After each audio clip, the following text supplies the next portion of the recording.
Welcome to BFR Radio, a podcast dedicated to all things BFR. This podcast is proudly sponsored by sportsrehab.com.au, where if you want to buy your own BFR cuffs, or you want more information about the type of training, or you just want more information, this is your one place to go. And I'm your host, Chris Gavilio.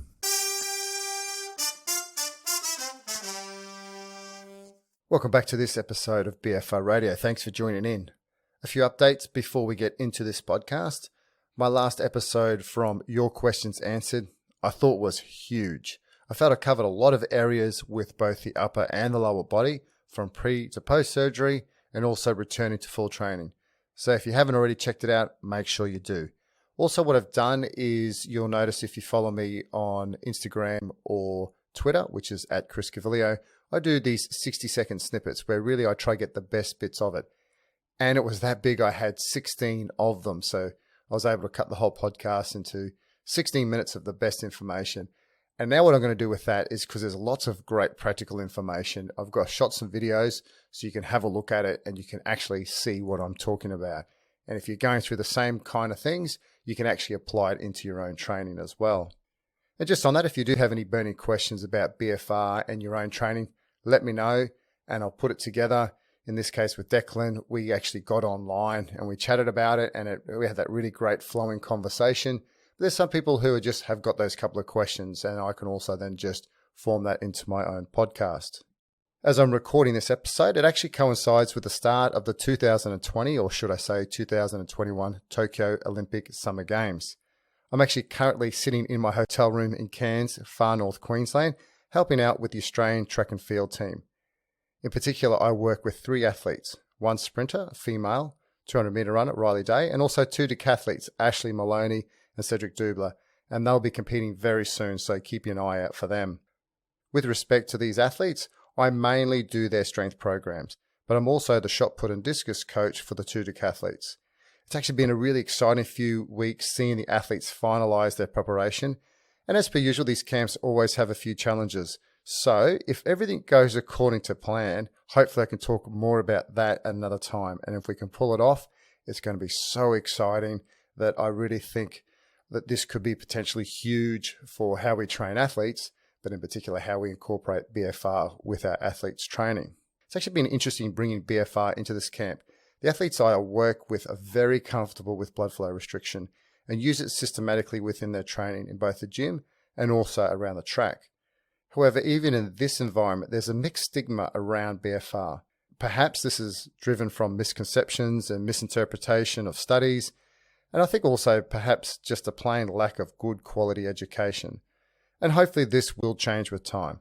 But in the meantime, I know that the athletes that I work with are utilizing blood flow restriction as one tool to help maximize their performance. And this brings me to today's article. And I actually enjoyed putting together the last mini-series of articles, so I thought that I would continue this theme. And I feel that it helps build the articles and perhaps builds better depth across a theme at one time, instead of jumping from different paper to different paper and across multiple concepts. A quick plug about this: if you do have any topics that you'd like me to cover in a more in-depth mini-series type format, please let me know via my socials, which is at Chris Gavilio. That's Twitter or Instagram. Also via my website, which is sportsrehab.com.au. And as it's the Olympics, I thought it would be fitting that this mini-series would look at how to use BFR in sporting movements, all for the benefit of performance of sporting outcomes. I thought that this fitted well with the theme of the Olympics, and it may give a sports coach an idea for their own athletes on how they can incorporate it for the benefit of sporting performance. Now, also remember that there are contraindications for BFR use, and this needs to be taken in the correct context. For example, if your athletes have a low training age, you need to firstly ensure that they're covering the big rocks with respect to training and recovery, and you actually may have more benefit in getting the simple things correct before even contemplating doing blood flow restriction. Onto the article, and the one that I'm going to review today is called Occlusion Training During Specific Futsal Training Improves Aspects of Physiological and Physical Performance. And this is out of Khwarizmi University in Iran. Although futsal is not in the Olympics, soccer for my Southern Hemisphere friends, or football for my European friends, is. Therefore, I thought that the concept in the training of and the movements performed are quite similar. Futsal is a competitive ball sport consisting of short duration sprints interspersed with short recovery periods. The repeated high-intensity nature of futsal requires players to develop high levels of both long-duration exercise and short-duration exercise capacity. Previous research has reported that professional players can develop maximum oxygen consumption, that's VO2 max, values in excess of 60 milliliters per kilogram per minute. Futsal players typically cover 3 to 5 kilometers during a game, and more than 50% of the time is performed at a high intensity. A previous study has reported players achieve a mean blood lactate concentration of 5.3 millimole per litre and spend approximately 80% of actual playing time at exercise intensities higher than 85% of their maximum heart rate. Traditionally, training has focused on a combination of generic team sport exercises aimed at improving repeat sprint ability and long-duration exercise capacity to enhance skill and techniques. A recent trend in team sports has seen an increase in the use of small-sided games to not only improve the player's technical aspects, but also to provide a time-efficient method for improving players' physical condition. Compared to generic training, the use of small-sided games provides the additional benefit of allowing for more training time spent developing game-relevant skills and technical abilities while simultaneously providing game-specific fitness. The authors therefore look towards the benefit for including BFR into the futsal training through the reported greater gains in both aerobic and anaerobic performance, as well as the increased levels of hormones related to muscle hypertrophy, such as growth hormone and insulin-like growth factor. It was therefore thought that BFR might provide a valuable additional training methodology for futsal players, especially when used in conjunction with small-sided gameplay. Due to the specificity principle of training based on muscle involvement pattern in the game of futsal, there was interest of adding BFR to a three-a-side game, which is predominantly dependent on the aerobic system, and this could result in an increase in the exercise metabolic load and potential to increase lactate tolerance. Therefore, the aim of the current study was to investigate the use of BFR in combination with small-sided game training for enhancing the long and short duration exercise capacity of futsal players. The authors hypothesized that high metabolic pressure during the BFR may cause an improvement in performance of futsal players. For me, this is really trying to take something that we see in literature and trying to apply it in the real world with real sporting movements. So really exciting for me to see that they've just using cuffs and they're playing small-sided games and they're going to see how they go. Moving on to the methods, the study was a controlled trial in which subjects were randomly assigned to either an experimental group, that was BFR, where there were 6 of them, or a control group, which was non-BFR and another 6 players. And here they had 10 sessions of game-specific futsal training. These 12 futsal players had at least 5 years of experience in playing futsal at a national league level. The athletes completed a series of physiological and performance tests over 3 days, 1 week before and 1 after the 3-week training intervention, which was a total of 10 sessions. There were 3 physiological tests. On day 1 was a VO2 max test on a treadmill, and VO2 max was calculated as the highest oxygen consumption consumed over a 30-second period. Within this, they also calculated running speed and heart rates. On day 2, they performed a treadmill time to fatigue test, of which they used data from their previously determined velocities from the VO2 max test on day 1. The subjects commenced the time to fatigue test at 60% of their velocity at VO2 max, and they progressively increased to 100% of the velocity. Total run duration was taken from the moment speed equaled the target velocity at VO2 max until the subjects couldn't go any further. On day 3, the subjects performed a 30-second Wingate test, and this is typically performed on a stationary bicycle. They took measures of peak power and average power, and the Wingate test was set up an equivalent of 7.5% of each of the subject's body weight. The good thing about a Wingate test is it's pretty easy to implement, and also there's a really small learning curve. So in these types of studies, they're a perfect way to try and ascertain any improvements in power. Looking at the training protocols, futsal training for both the BFR and the control non-BFR group consisted of a 3-a-side small-sided gameplay on a 20 by 20 meter hard surface pitch. Its physiological responses are similar to high-intensity aerobic exercises and is effective for improving aerobic endurance fitness. All subjects completed a total of 10 supervised sessions over 3 weeks, with at least 48 hours between sessions. Games consisted periods of 3 minutes of activity interspersed with 2 minutes of passive recovery. The total number of repetitions performed increased from sessions 1 to 9. In sessions 1 to 3, they performed 4 reps. That was 4 minutes of 3 minutes on with 2 minutes recovery. Sessions 4 to 7, they performed 6 reps. And sessions 8 to 9, they performed 8 reps. So that was 8 reps of 3 minutes on, 2 minutes off. So a nice incremental way of introducing BFR and also small-sided games to this type of program.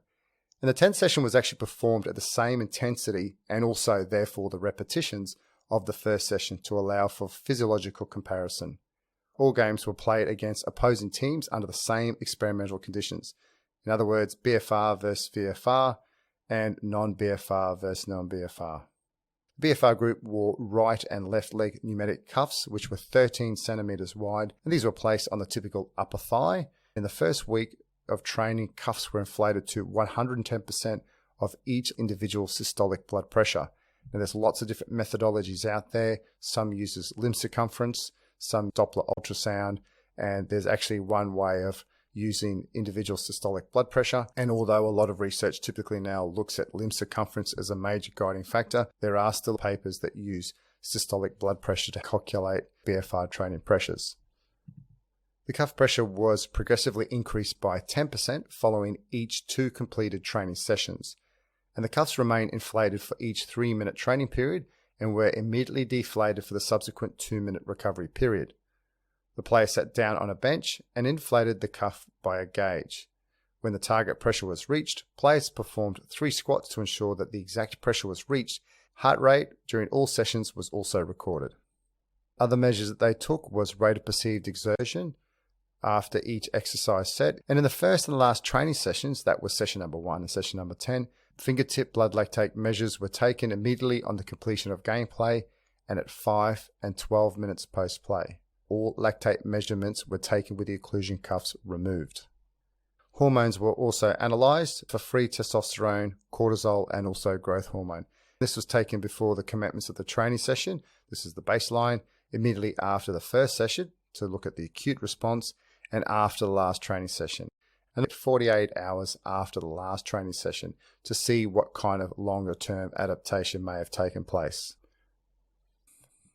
Some very simple measures here, but in depth at the same time.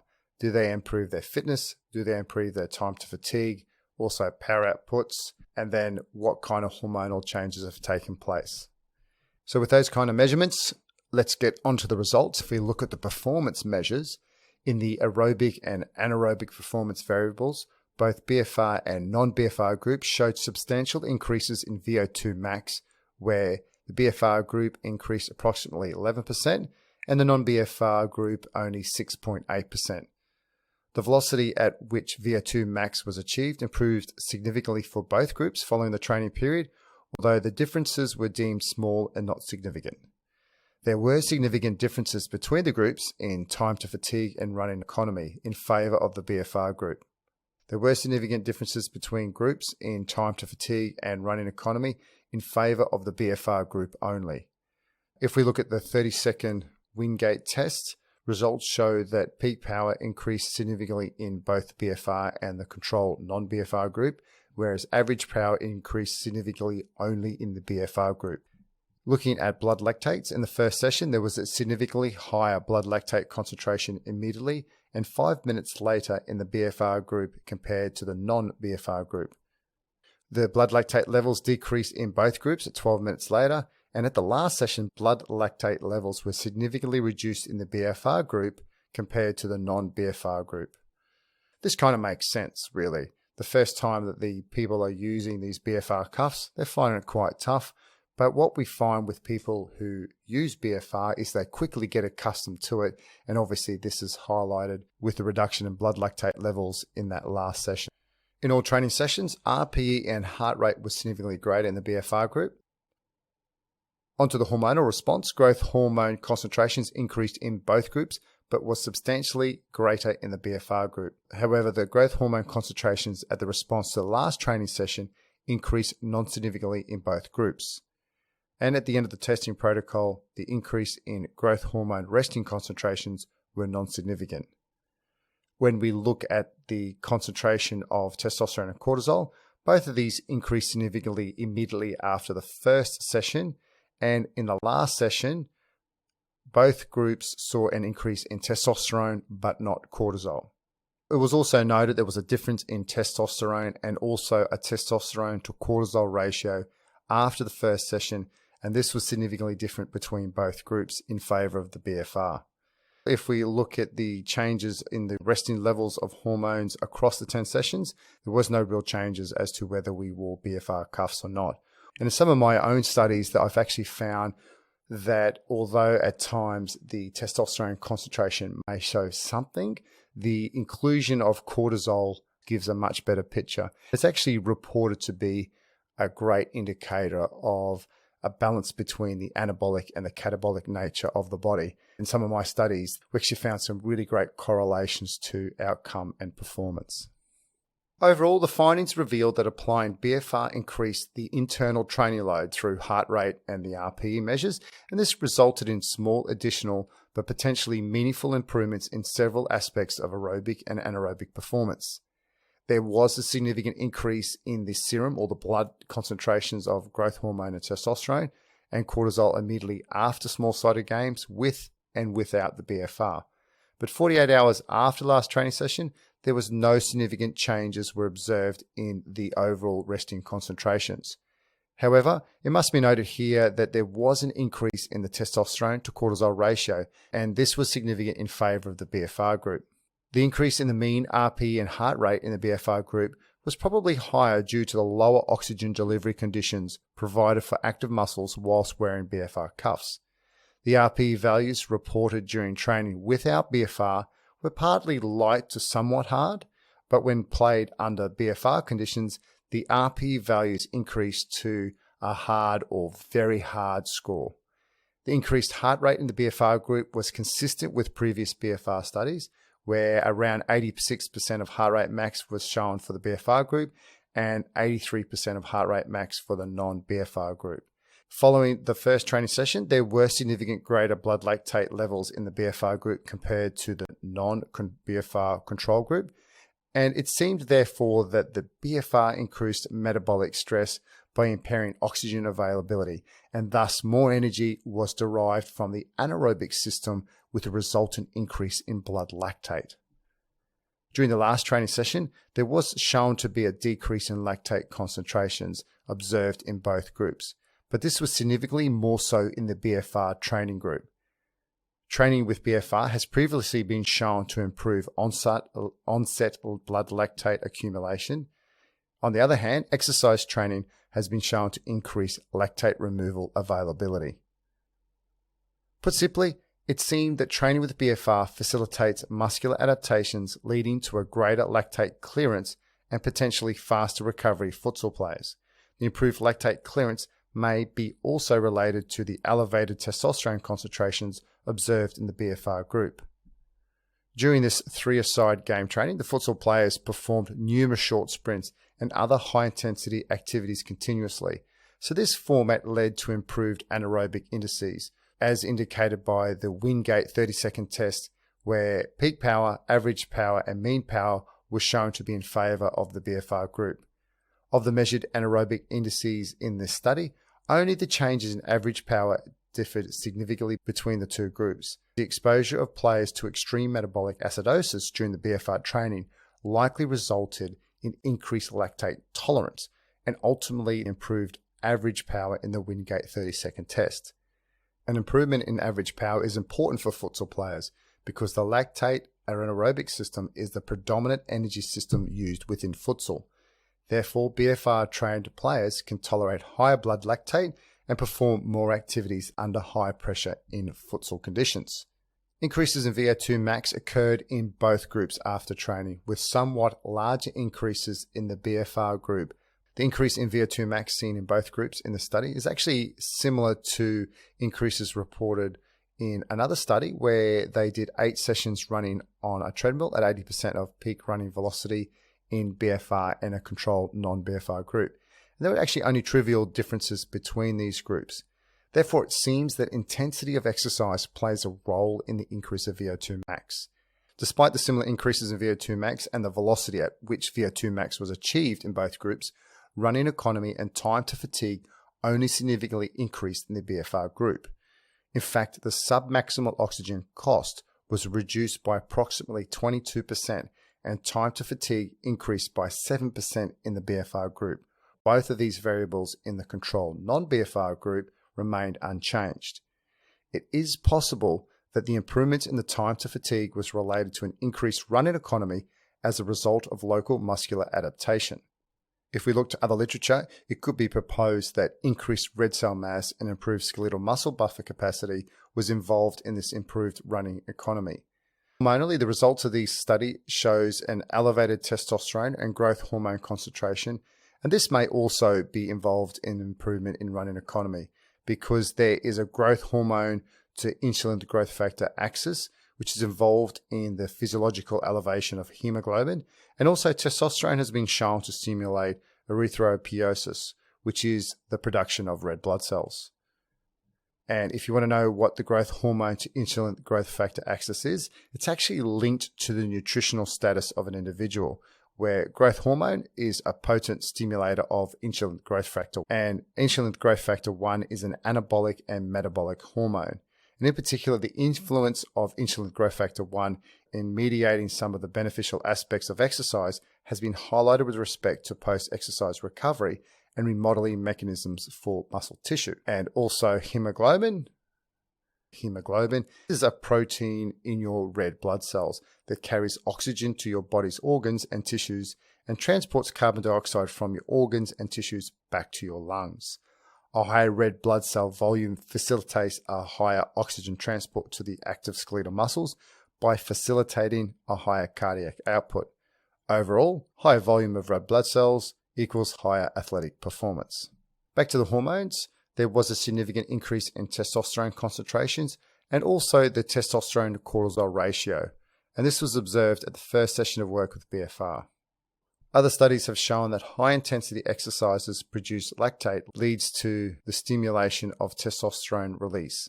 So therefore, elevated lactate levels in the present study could be a reason for the increased level of testosterone concentrations after exercise. At the end of the training period, the testosterone concentrations increased in both groups and the levels of cortisol remained constant. Due to the greater increase in testosterone concentration in the BFR group, their ratio was increased. And just to make it clear, the testosterone and cortisol ratio is essentially where you divide testosterone over cortisol and you get a number or a ratio. And as I mentioned earlier, the testosterone cortisol ratio is a really great measure of the anabolic catabolic status of a response to exercise. So if you have an increase from pre to post, that is more of an anabolic response to a session. And then conversely, if you had a pre and a post measure, that would be a negative or more of a catabolic response to that session. Bringing this all together now, overall, the advantage of small-sided games is obvious in promoting simultaneous tactical and physical fitness in team sports. Therefore, it could be recommended for coaches to add BFR to small-sided games to increase the internal training load and to provide substantial improvements in both aerobic and anaerobic markers of performance. Applying BFR to small-sided games training also increases the internal load of training, which elicits an acute response in anabolic hormones such as growth hormone and testosterone, and this provides additional benefits to promote the aerobic and anaerobic performance. I hope you enjoyed this article and it gives you some ideas of how you could potentially incorporate this into your own sporting environment. In particular, this gives a challenging method to ensure that the goal of, in this case, performing small-sided games provides the necessary physiological stimulus to elicit the necessary gains that you're trying to achieve with your athletes. The next episode, we're going to continue this journey on how we can use BFR in a sports training setting for performance improvement. A couple of favors from me to you. If you know of someone who would benefit from this episode, please share it. And also, if you're enjoying the podcast, please give it a rating on iTunes. If you're interested in purchasing your own set of BFR cuffs, I've got my own brand called the Sports Rehab Tourniquet, and you can get this by visiting my website, which is sportsrehab.com.au. And I can also help you with your training, so contact me via my website or DM me through my socials, which is @ChrisCavilio on Instagram and also Twitter. Thanks for listening, and remember to keep the pump.